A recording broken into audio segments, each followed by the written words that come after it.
بسم اللہ الرحمن الرحیم۔ بغداد شریف میں ایک عورت رہا کرتی تھی۔ اس کی ایک ہی اولاد تھی۔ وہ عورت غریب، نادار اور مسکین تھی۔ سر پر شوہر کا سایہ بھی نہ تھا، یعنی اس کا کوئی سرپرست بھی نہیں تھا۔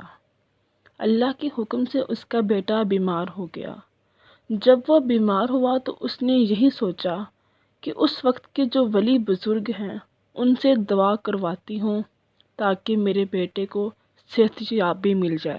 وہ عورت رات کو جہاں اللہ کے ولی عبادت کرتے ہیں اور مخلوق خدا کی خدمت کرتے ہیں وہاں اپنے بچے کے ساتھ پہنچی۔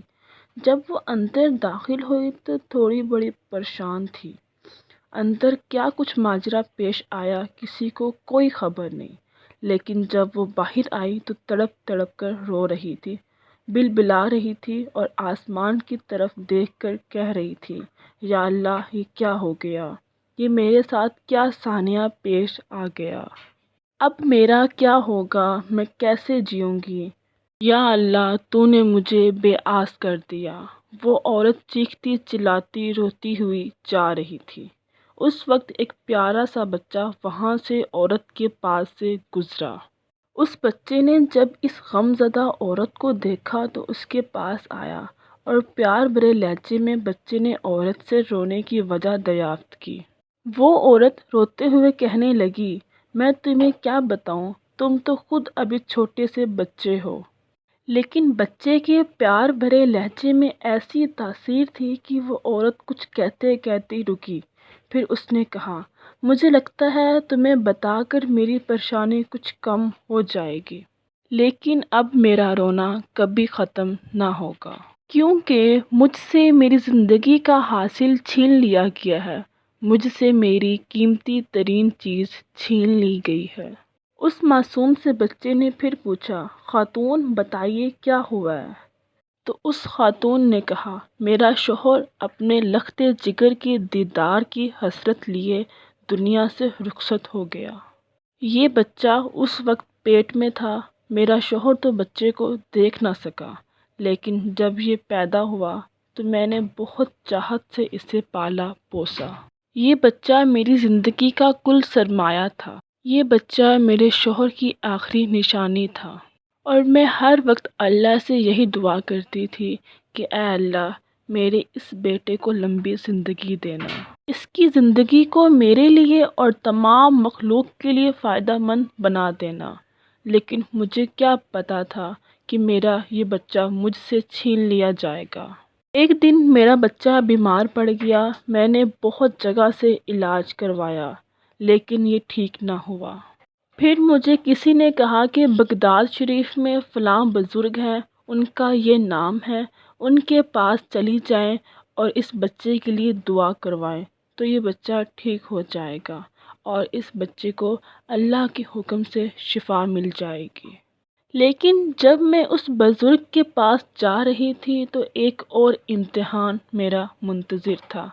میرا شوہر تو مجھ سے چھین لیا گیا، لیکن میرا یہ بیٹا راستے میں میری آنکھوں کے سامنے بیماری کی وجہ سے دم توڑ گیا۔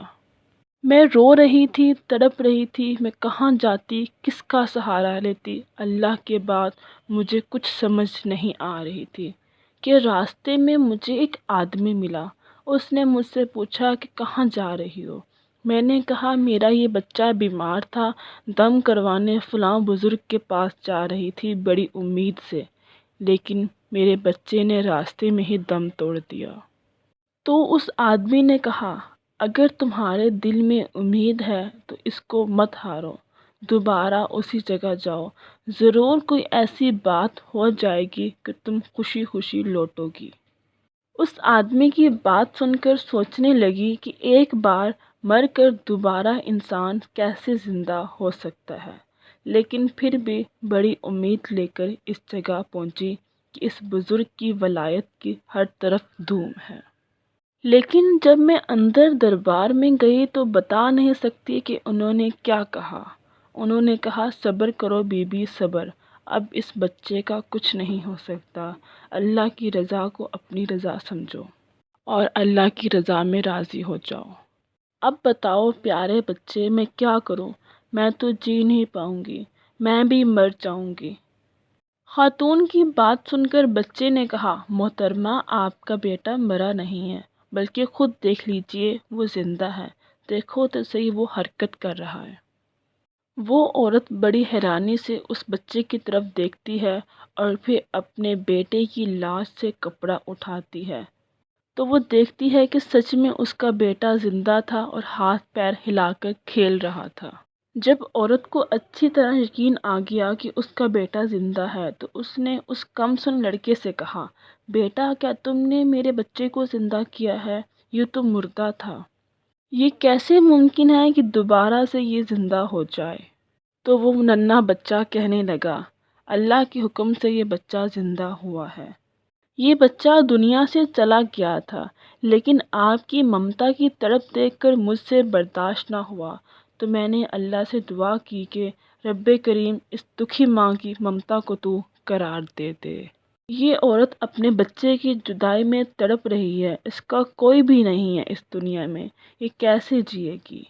یا اللہ تو اس عورت کو خوشی دے دے، تم ہر چیز پر قادر ہے، سب کچھ تیرے بس میں ہے۔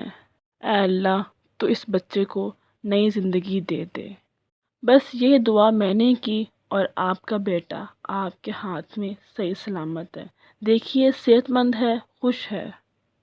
اس عورت نے اس بچے سے پوچھا، بیٹا تو کون ہے، کس خاندان سے ہے؟ اس سے پہلے کہ بچہ جواب دیتا، دربار کے بزرگ باہر آئے اور زندہ بچے کو دیکھ کر معاملہ سمجھ گئے اور اس لڑکے کے قریب آئے اور کہنے لگے، بیٹا تو نے ابھی سے تقدیر کے چھپے ہوئے رازوں کو جان لیا ہے، تو ایسا کیوں کر رہا ہے؟